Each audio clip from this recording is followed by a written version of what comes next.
Starting from nothing.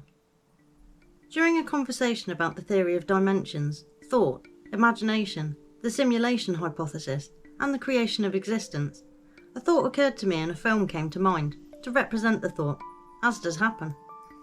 The Never-Ending Story, 1984. Not the whole film as such, but the culmination of the adventure, of the realisation that the world of Fantasia and everything they knew was disappearing into nothing. Because thought and imagination were no longer feeding it from the real world. And when the nothing had consumed all in its path and stripped it all back to just darkness, a name had to be called and it stopped. Remaining was one grain of sand, just one. And from that grain of sand, the whole world was created with imagination. It was thought into existence. My piece, Creating a Nightmare Reality, goes into an angle on that. Artem.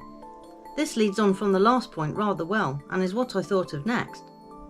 Artem is the primordial god in Egyptian mythology from whom all else arose.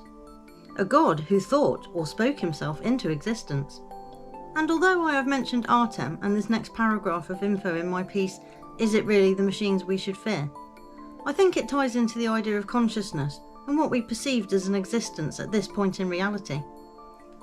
Tulpa, or tulpamancy, is a concept in theosophy, mysticism, and the paranormal of an object or being that is created through spiritual or mental powers.